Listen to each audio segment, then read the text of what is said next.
Your grandmother never counted a calorie in her life. She cooked with lard, took sugar in her coffee twice a day, served pie on Sunday, and buttered her bread at almost every meal.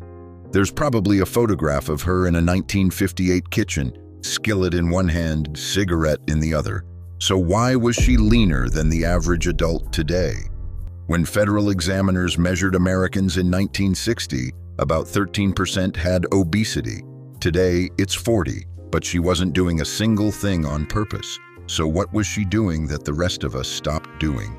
A kitchen in Ohio, 1958. Linoleum floor, a percolator on the stove, a window over the sink looking out at a clothesline. There is no scale on the counter except the one for weighing flour. There is no label on the flour sack listing calories because mandatory nutrition labels were still more than 30 years away. What makes this era worth examining is that we have hard numbers from inside those houses. Between 1960 and 1962, federal examiners weighed and measured a national sample of American adults in person with calibrated equipment.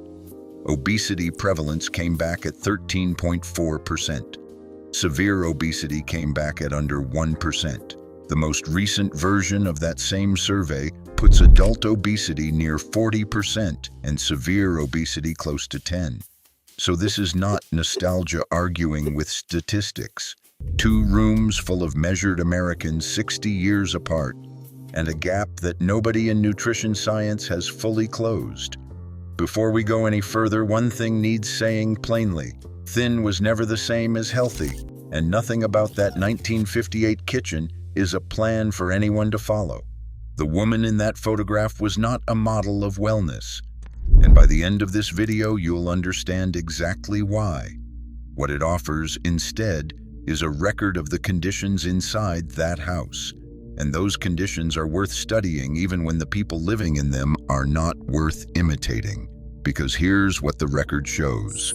7 things were happening inside that Ohio kitchen that mostly aren't happening in yours, but not one of them was a decision she made.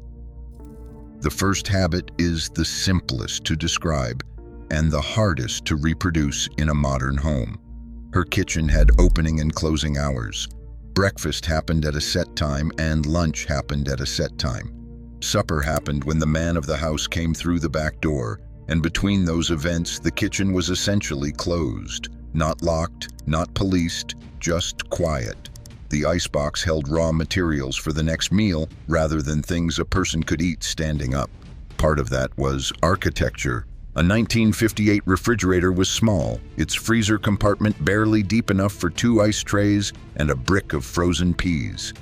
Shelf-stable snack food existed, but it lived at the corner store rather than in the cupboard, and the corner store closed. When the grocery run happened twice a week in paper sacks, the house physically could not hold a standing inventory of things to eat at 10 at night. Federal food surveys let us watch that structure dissolve.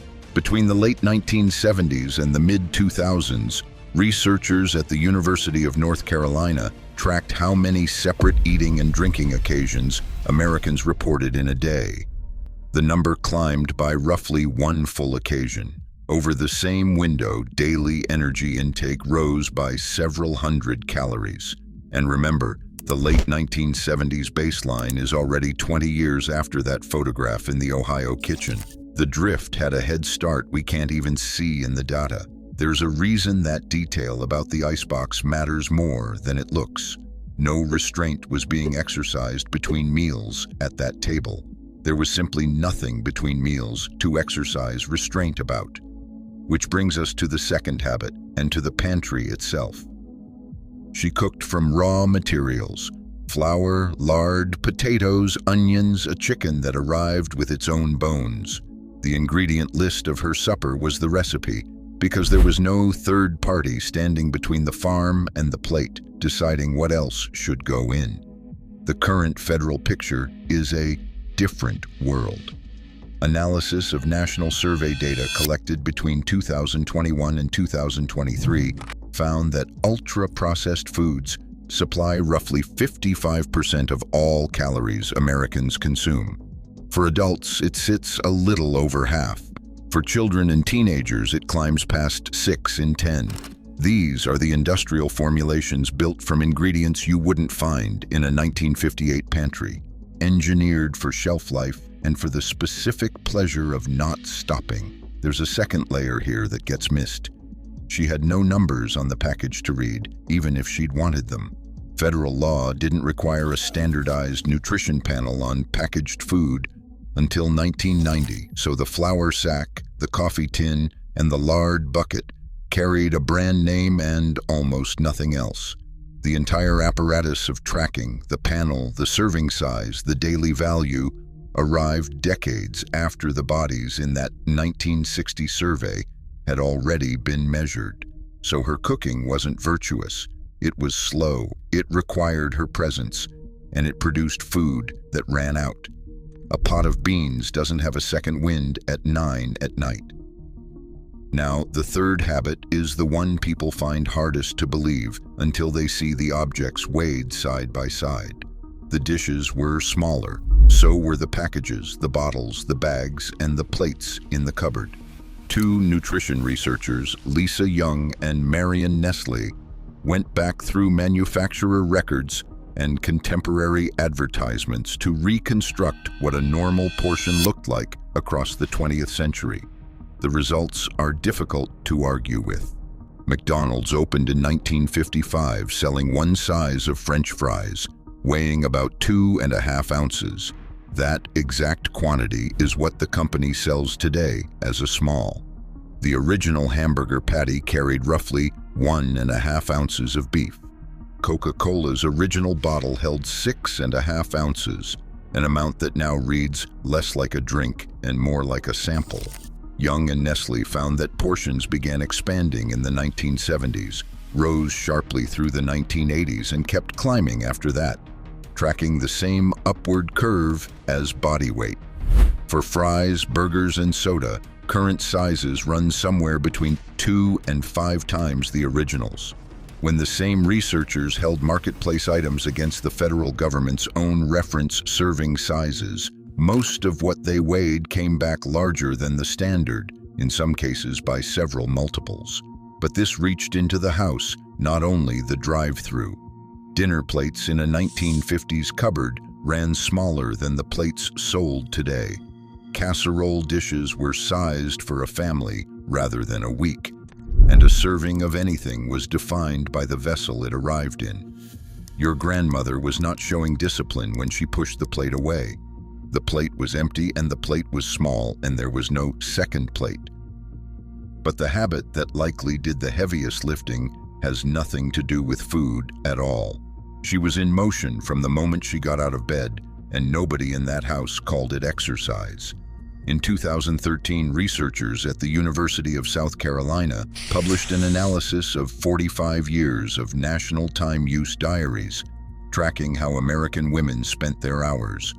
In 1965, women between the ages of 19 and 64 devoted just under 26 hours a week to household management, meaning cooking, cleaning up after cooking, laundry, and general housework. By 2010, that figure had fallen to roughly 13 hours. Translated into energy, the shift is remarkable in scale. For women who weren't in paid employment, weekly household energy expenditure dropped from about 6,000 calories to about 3,500. That's a decline of roughly 40%, and it happened without a single woman in any of those households deciding to become less active. Picture what those hours contained. Wet laundry hauled from a wringer washer to a line in the yard, then hauled back. Floors done on hands and knees because the upright vacuum was expensive and the linoleum was unforgiving. Rugs beaten outdoors. Bread kneaded by hand. Groceries carried in paper sacks from a corner store up a set of porch steps twice a week because the refrigerator was small and food went bad. The same study tracked where that time went. Screen-based media use among American women roughly doubled over the same 45 years, climbing from about 8 hours a week to 16. The hours didn't vanish. They changed posture. So was she healthier Or was her house just harder? Hold that question, because it comes back at the end with a very different answer than you'd expect. While all of this was reshaping the inside of the house, something quieter was happening to the sweet side of the pantry. Sugar existed in her kitchen. Nobody in that house was avoiding it. And anyone who tells you the 1950s were a low-sugar decade hasn't read a church cookbook. But sweetness arrived as an occasion instead of a supply. Pie belonged to Sunday. A bottle of Coke belonged to a hot afternoon at a filling station, and that bottle held less than a third of what a modern 20-ounce carries. Candy attached itself to a holiday or a trip into town. What limited her was distance, the walk into town, and the nickel at the filling station, which is a far more reliable mechanism than willpower. Watch what happens when that scarcity disappears. Per-person availability of soft drinks in the United States climbed to more than 39 gallons a year around the turn of the millennium. Calories from added sweeteners peaked near 430 per person per day in 1999. Sweetness stopped being an event on the calendar and became a permanent fixture of the refrigerator door, the desk drawer, and the checkout aisle. So what changed there? Appetite didn't. Human beings have wanted sugar for as long as there have been human beings, and the women baking pies in 1958 wanted it exactly as much as we do. What changed was the distance between wanting a sweet thing and holding one, which used to be measured in a walk into town and is now measured in the length of your arm. That's 5 of the 7. If this is the kind of history you want more of, subscribe. I dig up one forgotten piece of everyday health history every week, and next week's is about what happened to American bread between the wheat field and the plastic bag. The 6th habit lived outside the house entirely, in the work that paid for it. Her husband's job moved his body, and so, most likely, did the jobs of nearly everyone on her street.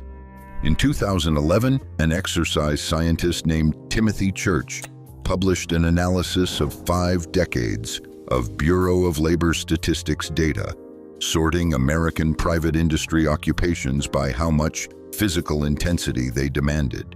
In the early 1960s, nearly half of those jobs required at least moderate physical activity. Today, fewer than 1 in 5 do. But the number underneath that shift is the part worth sitting with. Church's team estimated that daily occupation-related energy expenditure has fallen by more than 100 calories over that span.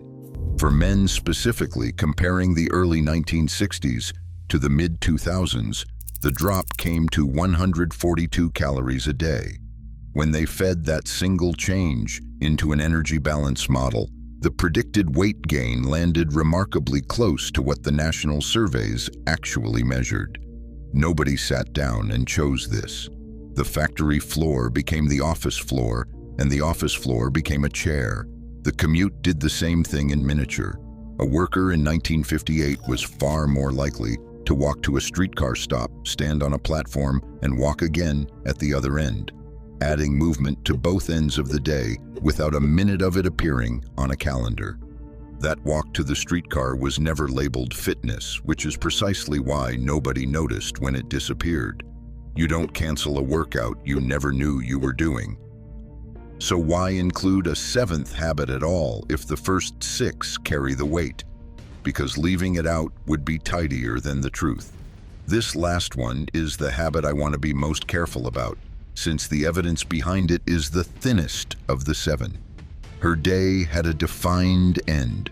Dinner was the last eating event. The dishes got washed, the kitchen light went off, and the house went to sleep on a schedule set by the next morning's work. Late night eating existed, but it required a plan and usually a car. I'd love to tell you the research is settled on evening eating. It isn't. Some analyses of national survey data find meaningful shifts in when Americans eat, and others looking at overlapping periods find the changes smaller than expected. What we can say with more confidence is the surrounding fact. which is that the average American evening now contains hours of illuminated, seated indoor time that a 1958 evening simply did not offer. So that's the 7. And if the video stopped here, it would be a lie of omission, because the woman in that photograph is holding a cigarette, and that detail is not decoration. In 1965, 42.4% of American adults smoked. By 2022, that number had fallen to under 12%. Nicotine is an appetite suppressant, and it was operating at population scale across the exact decades that produced those flattering weight statistics. A meaningful portion of mid-century thinness was purchased with a cigarette that killed the people holding it. The rest of the picture deserves the same honesty. Americans in that era lived shorter lives on average. Some households were lean because the money ran out before the month did, and hunger is not a health strategy. The weight loss industry of the period sold pills and devices that no physician would put a signature on today. And a photograph, by its nature, shows you the people who were photographed, which is not the same as showing you everyone. There's also a genuine scientific complication worth putting on the table. In 2023, a team led by John Speakman published an analysis in Nature Metabolism using decades of doubly labeled water measurements, which is the gold standard for measuring how much energy a human body actually burns. They found that total daily energy expenditure has declined over recent decades. But when the researchers broke that number apart, the decline traced back to basal metabolic rate rather than to reduced physical activity. Adjusted activity expenditure had actually gone up. That finding sits uncomfortably next to the housework study and the occupational study, and I'm not going to pretend it resolves neatly. The field is still arguing. But the hardest problem for the whole story is arithmetic. USDA analysis of federal intake surveys shows reported daily calorie consumption rising roughly 15% between the late 1970s and 2018, from about 1,800 calories a day to about 2,100. Obesity prevalence over that same window did not rise by 15%. It rose far faster. Something is doing work that food intake and household labor alone don't account for, and the honest position is that we're still looking for it. One last thing, and it points the other direction. American Time use survey data from 2003 through 2023 shows the share of men who cook on a given day rising from 36% to 52%. Ultra-processed consumption has ticked down slightly over the past decade. The kitchen isn't gone, and it's being rebuilt by different hands than the ones in the photograph. Go back to that photograph one more time. The woman at the stove in the Ohio kitchen, skillet in one hand, cigarette in the other. She wasn't disciplined, nor was she enlightened about nutrition, and she'd have found the entire concept of tracking food faintly ridiculous. Every one of those 7 habits was handed to her by a house that had no dishwasher, a store that closed at 5, a job that required a body, and a pantry that ran out on purpose.